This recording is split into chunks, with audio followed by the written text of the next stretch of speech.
जय माता दी दोस्तों। माता रानी आपकी सारी मनोकामनाएं पूर्ण करें और आप जीवन में खूब सारी तरक्की करें। इसी के साथ आज का जो वीडियो है वो मैं शुरू कर रही हूँ। दोस्तों आज के वीडियो में मैं बात करने वाली हूँ पारण के बारे में। बहुत सारे प्रश्न जो है वो मुझे मिल रहे थे कि दीदी पारण क्या होता है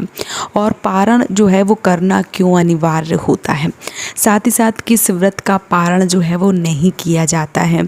और एकादशी व्रत जो है वो उसका जब एकादशी व्रत करते हैं तो उसका पारण जो है वो हमें किस चीज़ से मतलब क्या खाकर करना चाहिए, साथ ही साथ पारण जो है वो कैसे किया जाता है और पारण करते समय हमें कौन सी गलतियां जो है वो नहीं करनी चाहिए, या यूँ कहूँ कि कौन सी चीज़ें जो है वो खाकर हमें पारण नहीं करना चाहिए। आज के वीडियो में सारे प्रश्नों का जवाब जो है वो देने वाली हूँ। तो चलिए शुरू करते हैं आज का वीडियो और देती हूँ आपके हर एक प्रश्न का जवाब। पहला जो प्रश्न है वो ये है कि पारण जो है वो क्या होता है। तो पारण का अर्थ होता है पार करना। किसी भी जब हम काम को करते हैं तो उसमें भी कोई भी बाधा ना आए, कोई भी रुकावट ना आए, वो जो कार्य है वो हमारा पूर्ण हो, जो हमारा कार्य है वो पूरा हो जाए, पूर्ण हो जाए, उसको बोलते हैं पारण। अब अगर मैं बताऊं कि जो पारण है वो क्यों किया जाता है, तो पारण इसलिए किया जाता है कि जब हम कोई व्रत रखते हैं, मान लीजिए कोई एकादशी का व्रत रखा या जो भी हमने कोई व्रत रखे,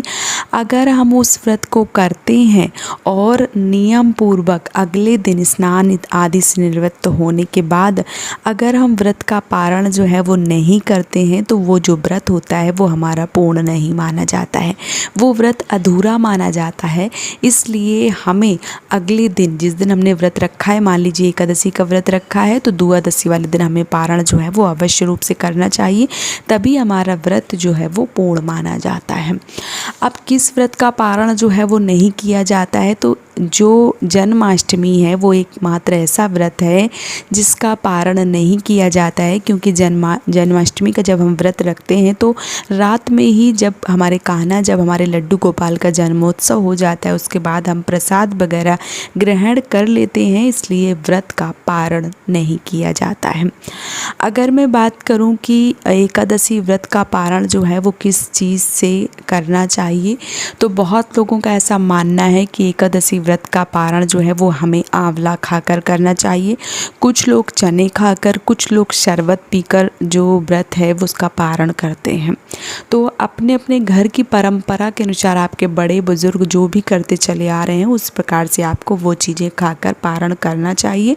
अगर आपको समझ में नहीं आता है कि आपको क्या खाकर व्रत का पारण करना चाहिए, तो आपको जो शरबत है वो पीकर व्रत का पारण करना चाहिए, व्रत जो है वो खोलना चाहिए, या कोई भी मीठी चीज़ जैसे पेड़ा वगैरह जो है वो खाकर पानी पीकर व्रत का पारण करना चाहिए, व्रत खोलना चाहिए। उसके बाद जैसे जो भी आप चीज़ बनाएं, खास करके एकादशी व्रत का पारण, तो जो भी चीज़ें बनाएं, चावल बनाएं या जो भी चीज़ें आप खा रहे हैं उसमें घी डाल के पारण जो है, घी डाल के जो है वो ज़रूर खाएं, तो व्रत का पूर्ण फल प्राप्त होता है। अगर मैं बात करूं कि जो व्रत है उसका पारण कैसे किया जाता है और व्रत का पारण जो है वो कब करना चाहिए, तो देखिए जैसे जो भी व्रत है हमने रखा है, एकादशी का व्रत अगर मैं यहाँ पे ले लूँ, तो जैसे मैंने एकादशी का व्रत कर लिया, अगले दिन दूसरे दिन जब द्वादशी होती है उस दिन हमें सुबह स्नान आदि से निवृत्त हो जाना चाहिए, भगवान के समक्ष बैठकर उनका दीपदान करना चाहिए, पूजा विधिवत करनी चाहिए। उसके बाद हमें जो भी ब्राह्मण हैं ब्राह्मणों को ब्राह्मणों को भोजन जो है वो करवाना चाहिए, अपने सामर्थ्य अनुसार दान पुण्य करना चाहिए, और इसके बाद हमें व्रत का पारण करना चाहिए, मतलब जो व्रत है वो हमें खोलना चाहिए। किसी भी निवाले को खाना, व्रत को जब हम खोलते हैं, जब हम व्रत को समाप्त करते हैं तो वही पारण होता है। व्रत जैसे मान लीजिए हमने कल व्रत रखा है और आज हमने विधिवत पूजा कर ली, दान दक्षिणा जो है वो निकालने के बाद में जो भी चीज़ें हमने खाई हैं, व्रत को खोला है, उसी को पारण कहा जाता है, और उसी प्रकार से व्रत जो है वो खोलना चाहिए और इसी तरीके से व्रत का पारण जो है वो करना चाहिए। अगर मैं बात करूं कि पारण जो है वो हमें, जब हम पारण करते हैं तो हमें किस चीज़ को बिल्कुल भी नहीं खाना चाहिए। तो देखिए, जब हम व्रत का पारण करते हैं तो हमें भूल कर भी ऐसी चीज़ों का सेवन नहीं करना चाहिए जो हमारे व्रत को खंडित कर दें या हमारा जो भी किया कराया पुण्य है उसको बर्बाद कर दें। कुल मिलाकर जब भी आप पारण करें तो मूली, बैगन, साग, मसूर की दाल, लहसुन, प्याज जो है वो खाकर व्रत का पारण नहीं करना चाहिए। मतलब ये चीज़ें खाकर व्रत जो है वो नहीं खोलनी चाहिए। क्यों नहीं खोलनी चाहिए, बहुत सारे लोगों के मन में ये भी प्रश्न आएगा। तो देखिए, जैसे मैं बात करूँ यहाँ पे बैगन की, तो बैगन जो होता है वो पितृ दोष को बढ़ाता है और आपने एक दिन पूरा व्रत रखा है, उसके बाद आप तुरंत बैगन खा लेंगे तो जो आपका पित्त है वो बढ़ जाएगा, फिर आपको शारीरिक परेशानियाँ जो है वो हो जाएंगी, इसलिए आपको बैगन नहीं खाना चाहिए। उसी प्रकार से मसूर की दाल या जो भी मूली वगैरह हैं उनको भी अशुद्ध बताया गया है और उनकी तासीर जो है वो ठंडी बताई गई है, इसलिए हमें इन चीज़ों को नहीं खाना चाहिए। और कुछ लोग ऐसा भी बताते हैं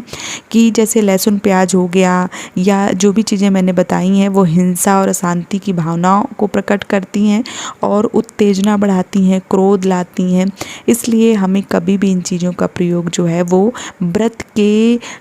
कुल मिला के पारण के समय तो बिल्कुल भी नहीं करनी चाहिए।